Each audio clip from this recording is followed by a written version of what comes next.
Uh, it's Dr. Amnas here from Chemistry Department, University of Education, Lahore, and this is the sixth lecture of the series of the chapter 2, which I started on quality management and quality control. The course code is CHEM2112, and we will be discussing about the ISO standards in this chapter. Okay, now the contents which we are going to cover today are, the first one is the introduction of ISO, right? This is the name of the organization, right? And the second topic we will be discussing is ISO standards. Then the key principles regarding the standards, examples of ISO standards, and the last thing I will be discussing, that is the benefits using ISO standards. Okay, now what is ISO? This is actually the abbreviation for International Organization for Standardization, right?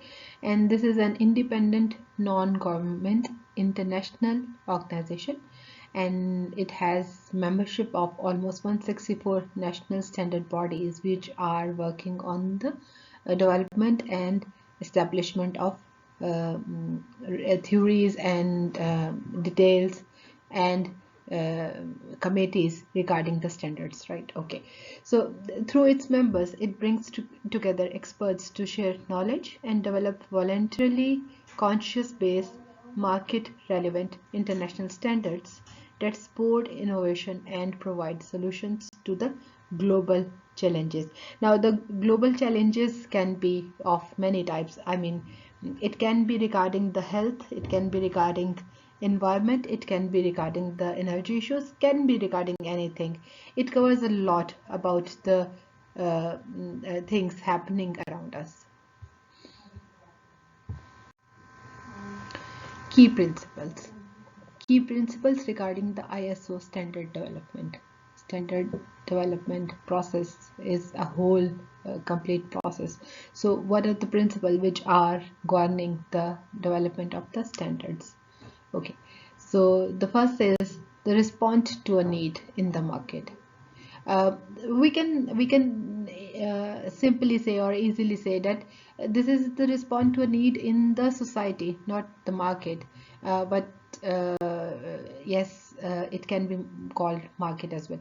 ISO does not decide when to develop a new standard, but responds to a request from the industry or any stakeholder such as consumer or customer or any other group.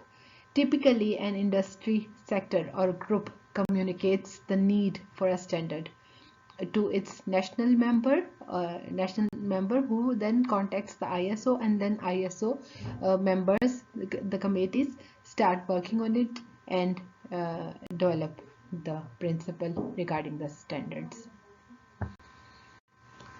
Okay, the ISO standards are actually based on the global expert opinion. That what is the expert opinion about the requirement and the need of a particular standard about a particular uh, circumstance. Okay, so ISO standards are developed by groups of experts from all over the world, and that are part of larger groups called the technical committees, right? So that means that the standards are developed by the groups which are actually containing the experts regarding that particular area. If you are working in environment, so the particular group which is working on the environment, that will be containing the experts on environment, right? So a group of experts from all over the world, and then what, that they are part of larger groups called the technical committees, and these experts negotiate all aspects of the standard, the plus points, the negative points, the side effects, the benefits, the limitations, all the aspects of the standards, including its scope, key definitions, and contents, which will be considered under the particular standard about the particular area. Now, the next thing is that how the standards are developed. They are actually developed through a multi-stakeholder process, right? Many of the stakeholders are involved in the process. Maybe the manufacturers, maybe the service providers, maybe industries, uh, the team working in the industry, the person who can be called as the user or the client or the customer. So there are many stakeholders and they are usually all involved in the process of the development of the standard, right? The technical committees are made up of the experts from the relevant industry. I mean, when I'm saying relevant industry, I'm not talking about the industry which is producing something. I'm talking about the industry which can be regarding the IT industry, maybe textile industry, maybe any other energy relevant industries. So from the relevant industry, but also from the consumer associations, academia, NGOs, and the government. So this is an area which can be studied more if you want to study this. There are more details present on the website, which is operated by ISO itself. Now, the ISO standards are based on a consensus. Actually, developing ISO standards is a consensus-based approach. That means it is not the opinion of a single person or two persons or two experts of an area. No, it is a consensus-based approach, and comments from all stakeholders are taken into account. And they are considered while the development of the ISO standard. International Organization for Standardization is actually, we know that this is global network, right? So when something is operating globally, some organization is operating globally, it is the basic requirement for the success of that organization, that it should be uh, taking um, comments and giving importance to all stakeholders, which may belong to any part of the world, right? So yes, this is global network that identifies what international standards are required by the business, government, and society.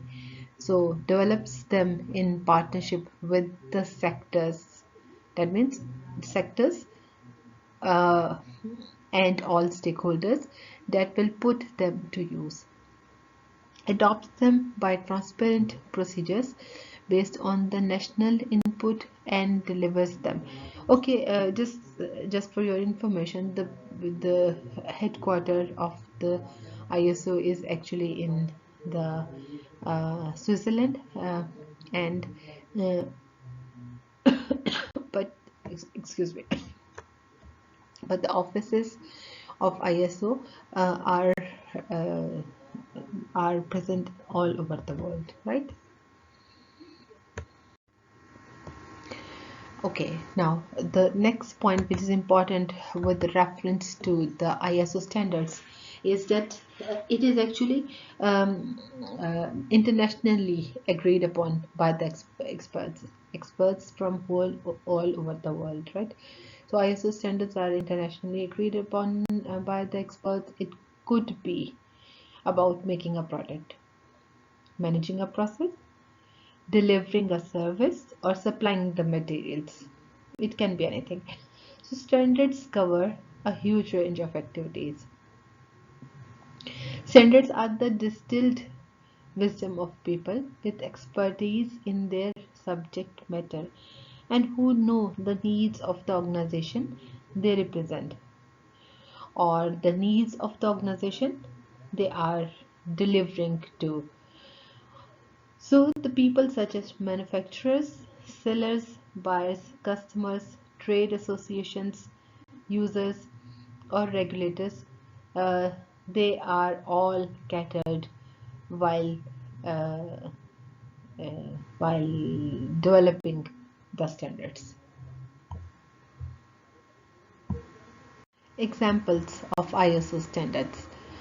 Quality management standards to help work more effectively, more efficiently, and reduce the product failures.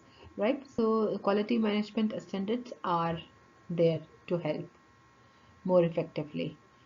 And then the energy management standards, these are there to help cut the energy consumption down, right?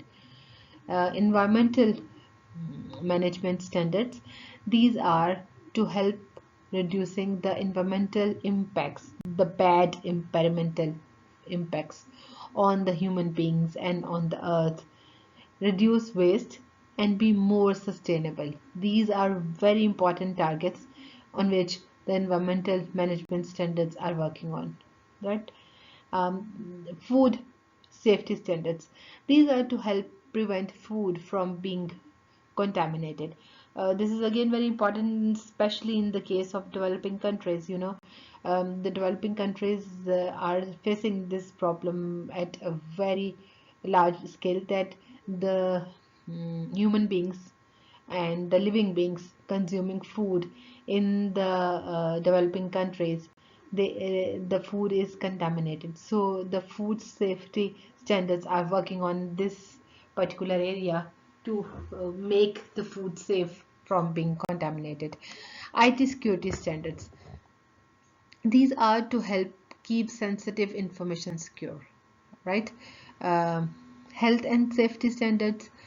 Health and safety standards are the standards which help us to reduce accidents in the workplace, uh, especially focused on the workplaces, in the industries, in the offices, in different areas of the life.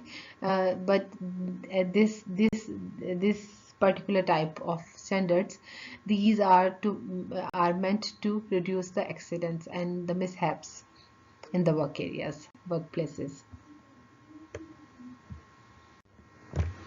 So, going into a bit more detail of the quality management standard, for organizations asking how to improve the quality of their products and services.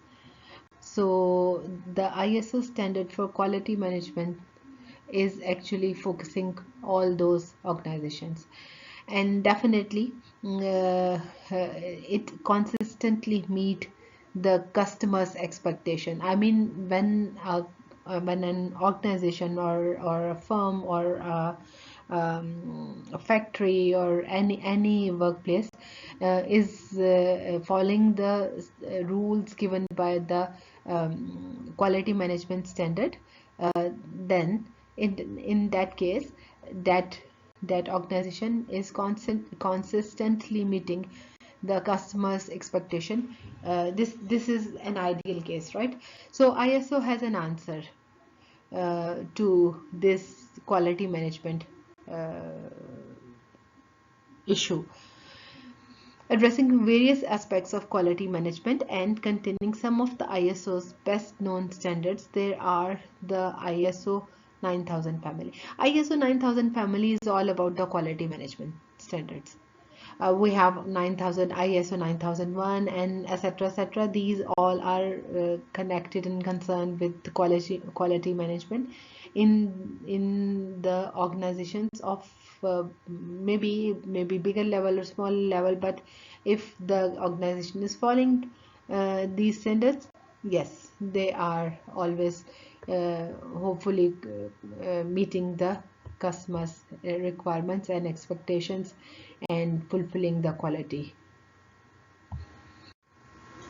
So, as I already told you in the previous slide, that the quality management standards are the standards which are known as ISO 9000 family, and particularly right now I am going to discuss the ISO 9001 because this is one of the very famous standard standards, which is followed by many management systems, right?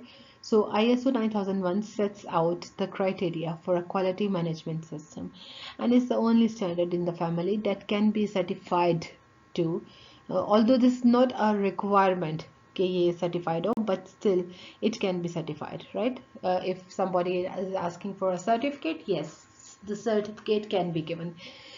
It can be used by any organization. The organization may be a large one or a small one, right? Regardless of its field of activity. It can be any organization working in any area of the life. In fact, there are over 1 million companies and organizations in over 170 countries certified to ISO 9001. Big number, you know. This standard is based on a number of quality management principles, including a strong customer focus, the motivation and the implication of top management, the process approach, and continual improvement. This is very important factor, continual improvement. You have to keep this in your mind. These principles are explained in more detail. If you want to go into more detail, yes, this is explained in more detail in ISO quality management principles. You can go to ISO website and you can study these if you want more details about it, if you need more information. Using ISO 9001 helps ensuring that the customers get consistent, good quality products and services, which in turn brings many business benefits.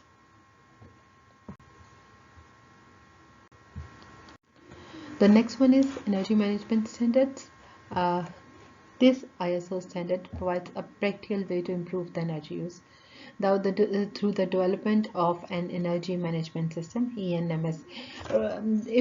If you remember that many of the developing countries are facing the energy crisis, including Pakistan. You know, in Pakistan we have energy crisis, and by using the energy management standard, what we can get is that we can know how to save the energy, how to manage the energy use smartly and effectively, so that the energy can be avoided to be wasted, right?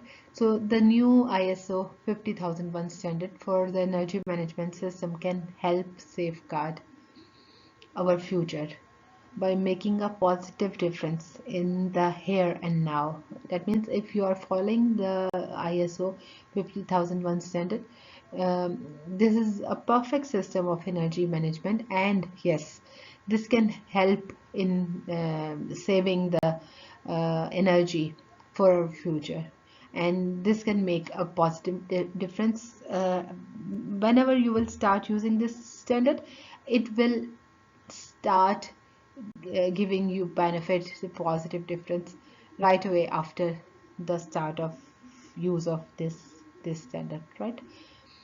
Now this makes it easier for the organization to integrate energy management into their overall efforts to improve quality and environmental management. Definitely, if you are using energy smartly and you are managing the quantity of the energy with respect to your requirements, definitely it helps you in cutting down the costs fasting, and secondly, by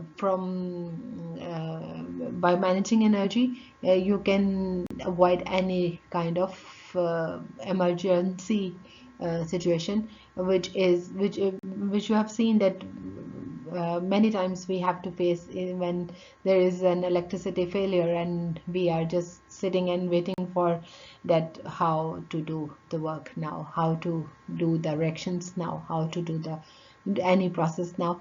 So yeah, this standard is a good answer to it. ISO 50001 provides a framework of requirements for organization to develop a policy for more efficient use of energy. First thing. Second thing is fixed targets and objectives to meet the policy, right? The third thing is use data to better understand and make decisions about the energy use, right? So measure the results, review how well the policy works, and continually improving the energy management. So this ISO standard, this is definitely providing you requirement and the answer to the requirements, and the requirements are we have discussed right now. These all are very important requirements, because any of this requirement, if not fulfilled, if not satisfied, in that case we can face problems in the process, right? Environmental management standards for companies and organizations of any type that require practical tool to manage their environmental responsibilities. There are the ISO 14000 family. Environmental responsibilities. This is a big name, big responsibility, big thing. In Pakistan, many of the big organizations and many of the big companies, industries, they don't follow the rules and they don't fulfill the environmental responsibilities, and as a result, you have seen that many of the big cities of Pakistan like Lahore, Karachi, Multan, Faisalabad, Sialkot, they are a sucker. They are one of the they are at the top of the list of the uh, cities in the world which have dirty environment and big high level of pollution. So yes, environmental responsibility, we also have to fulfill this environmental responsibility, which is a compulsory requirement by the earth, by the nature, right? So ISO 14001 sets out the criteria for an environmental management system, right? So they're giving you a criteria and can be certified too. This is once again a standard which can be certified. Okay, it maps out a framework that a company or organization can follow, right? So first thing is that ISO 14000 sets out the criteria which you can which you can follow, and the second thing is that it can be certified as well. Then the third thing is it is mapping out a framework that a company or organization can follow to set up an effective environmental management system. Okay, designed for any type of organization, regardless of its activity or sector. It can provide assurance. Assurance to what? Assurance to the company management and employees as well, and as well the external stakeholders, that the environmental impact is being measured and hopefully improved. Okay. Food safety standards.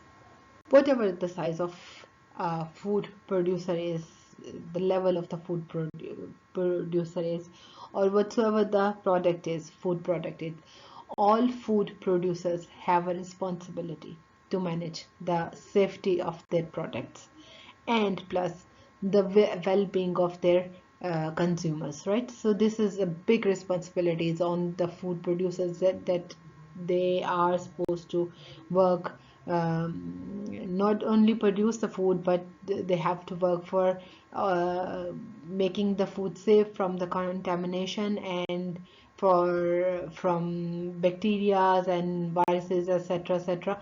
And plus they should be responsible for the well-being of their customers, consumers, जो उनकी food product इस्तेमाल कर रहे हैं, right? The consequences of unsafe food can be serious.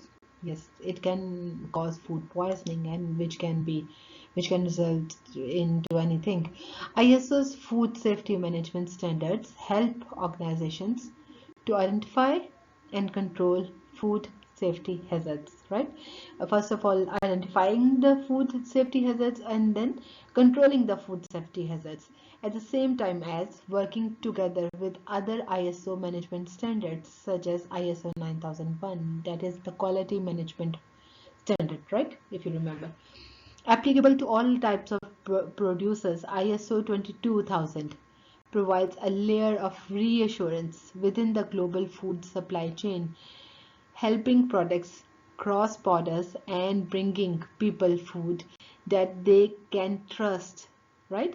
So ISO 22000 is the food safety standard which working along with ISO 9000, it provides the assurance of quality food, right? And quality food plus the uh, carriage of food safely. That's why ISO 22000 exists, so that the food can be saved from contamination. IT security standards. When it comes to keeping information assets secure, organization can rely on the ISO IEC 27000 family. This is a complete family of the standards, right? ISO IEC 27001 is widely known, providing the requirements for an information security management system, ISMS. Through though there are more than a dozen of standards in the ISO IEC 27000 family, मतलब एक या दो या तीन नहीं है, dozens, more than dozen of a number of standards, right? Using them enable organizations of any kind to manage the security of the assets such as financial information, which is present as the IT information, intellectual property, employee details. This is very personal data of the people, of the human beings, so this should be secured as well, or information entrusted by the third parties. Okay, when it comes keeping information assets secure, organization can rely on the ISO IEC 27000 family because it helps, right? Okay, ISO IEC 27001 is widely known, providing all these areas and all these things nicely and safely.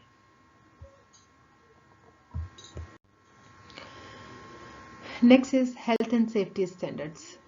This is very important standard. You will be very interested in knowing about this.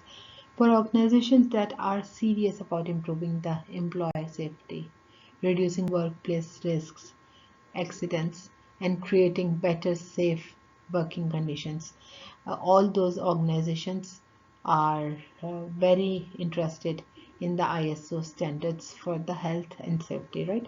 So according to the International Labour Organization, more than 7,600 people die from work-related accidents or diseases every single day, right? So that's why an ISO committee of occupational health and safety experts set to work to develop an international standard with the potential to save almost 3 million lives each year. So if you calculate 7,600 deaths a single day and convert the value into a year, that is almost more than 3 million. So the ISO standard is actually working on this area and trying to avoid these deaths which are taking place on the workplace, at the workplace, or due to the workplace. Structured in a similar way to other ISO management systems, the approach will be familiar to user of the standards such as ISO 14001 or ISO 9001, right? So ISO 45001 builds on the success of earlier international standards in this area, and these are the health safety standards. These are the ISO 45001.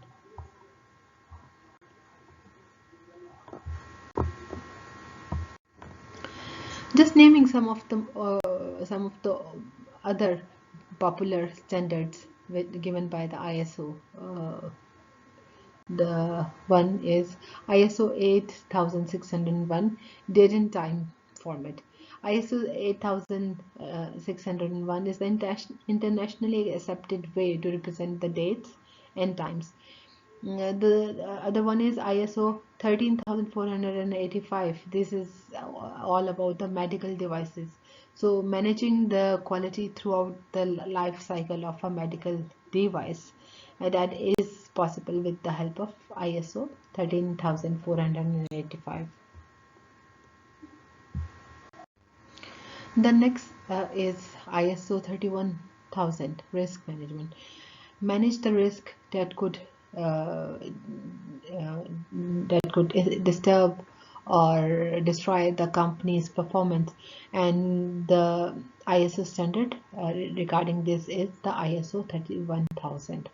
ISO 45001 occupational health and safety reduces workplace risks and make sure that everyone gets home safely with this one, right? ISO IEC 17025 testing and calibration laboratories.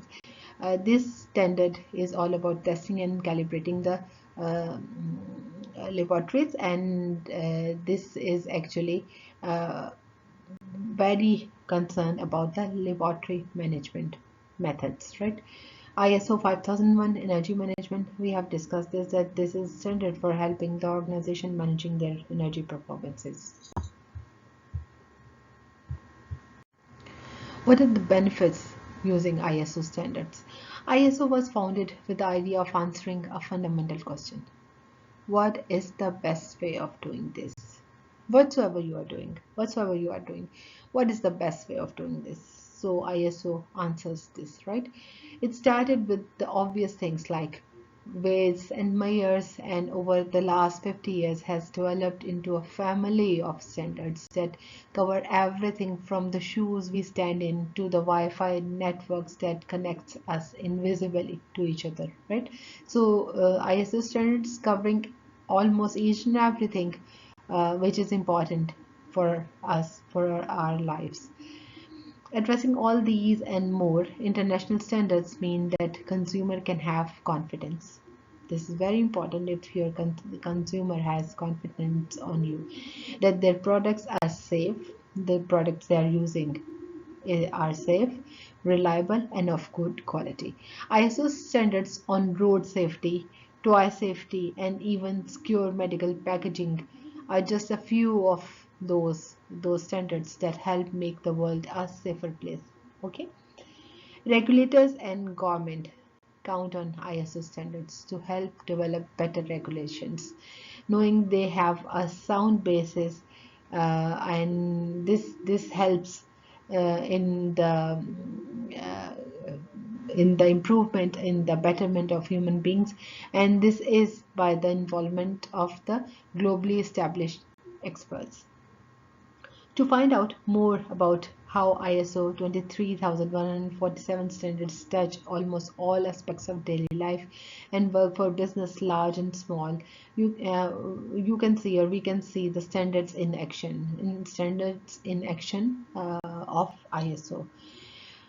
With international standards on air, water, soil quality, on emission of the gases from the cars, from the factories, and radiations and the environmental aspects of the products, the ISO standards protect the health of the planet and the people beyond bringing economic benefits. Good. ISO standards help business of any size and sector reduce cost, increase productivity, and assess the new markets, which every businessman is dreaming for.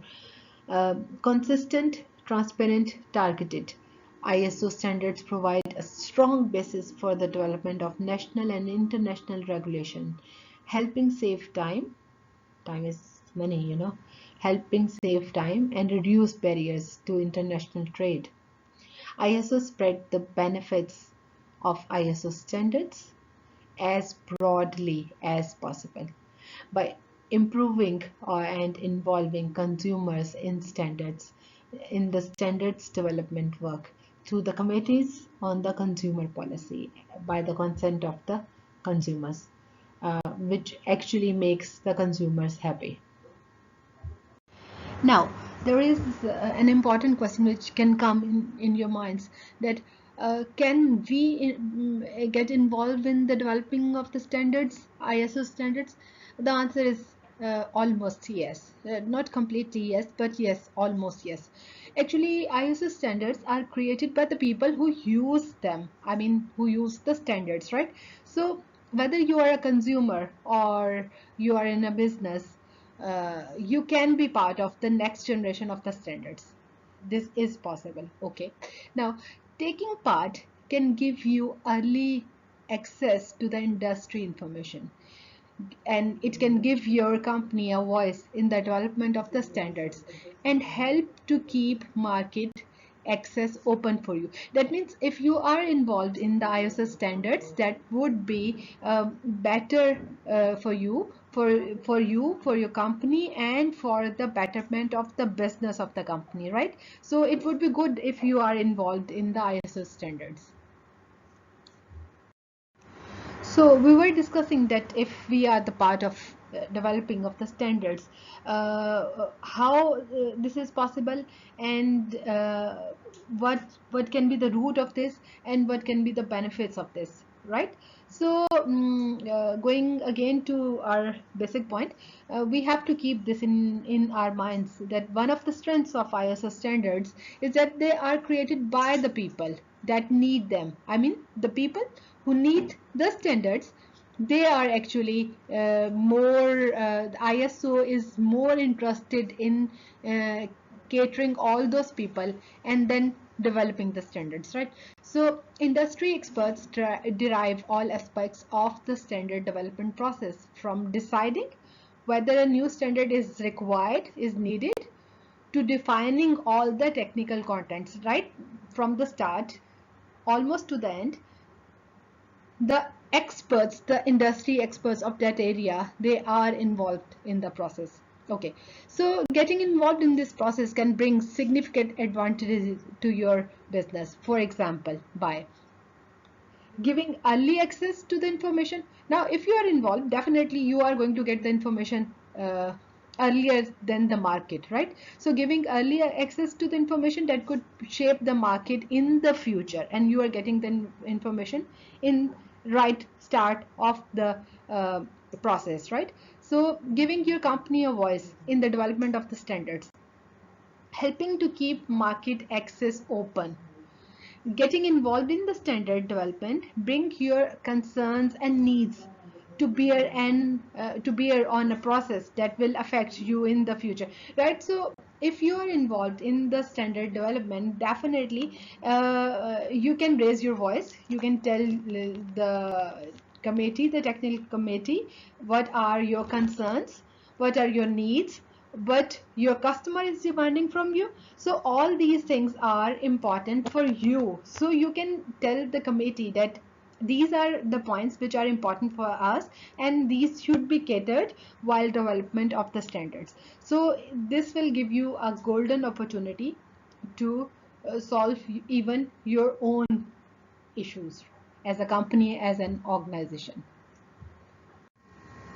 Now, the members are the foremost part of the standards organization in their countries, right? And there is only one member per country. That means you cannot have more than one members, two, three, four, five. No, just one member in one country, right? So each member represents ISO in its country. Individuals or companies cannot become ISO members. No. If you think that any individual can become the part of ISO, or any company can become the part of ISO, no.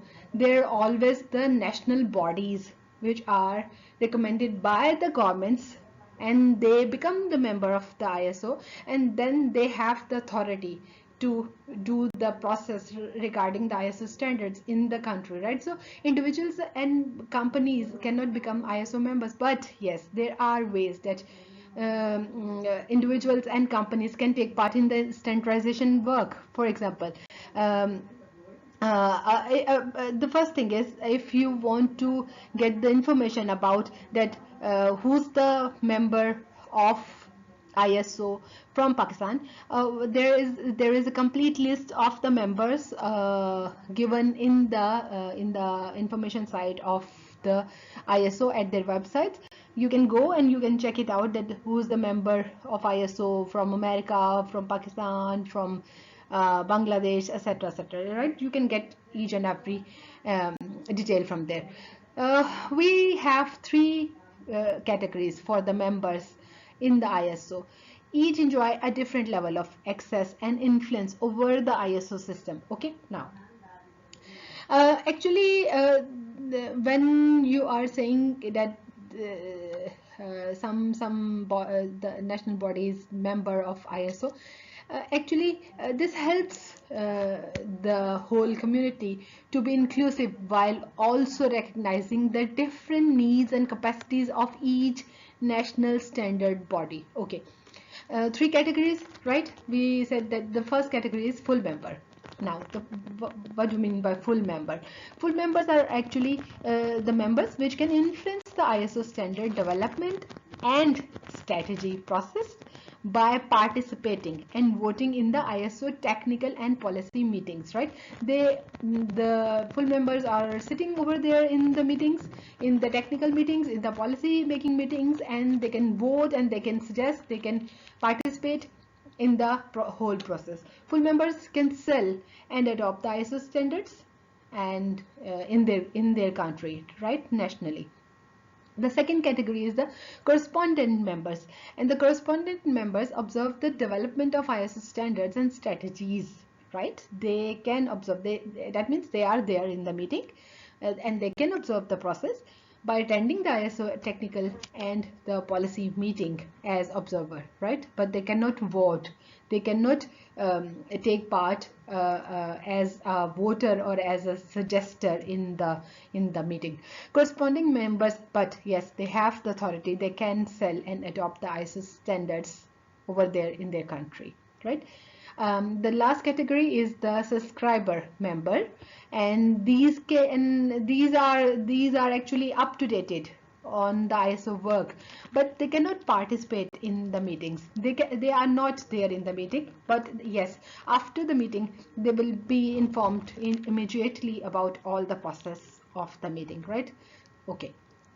But yes, one thing more, they cannot sell or adopt the ISO international standards nationally, but they have the information about the upgrades and the changes in the ISO standards and the processes. So in this lecture, what we have done is we have discussed the ISO, International Organization for Standardization, and I told you people that how this organization helps in maintaining the quality all over the world, right? So we have discussed that there are more than almost 170 countries which are the member of ISO organization, and we have gone through this as well, that there are a number of kinds of standards on which ISO is working, and how they are working, that they take the members from their member countries, and then they make the committees, technical committees, working committees, and then they discuss and develop the standards. And then we discuss this as well, that there are number of benefits and the plus points which can be seen by using and by following the ISO standards. Now, after all this healthy discussion, I think you people can answer a few questions very easily, right? So the question number one is, describe role of ISO in the modern world. What is the role of ISO? I think you can answer this question very easily, right? So the question 2 is, give any 3 examples of ISO standards in action. I have given a number of examples of the ISO standards in action during the lecture. So you can take any 3 which you think that they are the most important examples of ISO standards, and then yes, you have to give me the reason why you think that this is the most important example of ISO standard, right? Okay. The question 3 is, what are the benefits of being full member of ISO committee? Very easy question. I have answered during the lecture, so you can answer easily. The fourth one is, what is the name of the national body which is the member of ISO from Pakistan? Now, for your information, I didn't answer this question during the lecture, but I told you that how can you check the name of a national body which is the member of ISO, right? So what you have to do is you have to go simply to the website of ISO and go and check that what is the national body from Pakistan which is the member of ISO. Okay, so all the very best, and I hope you people enjoyed the lecture. um, Stay safe, and please keep on praying for everyone. Assalamu alaikum.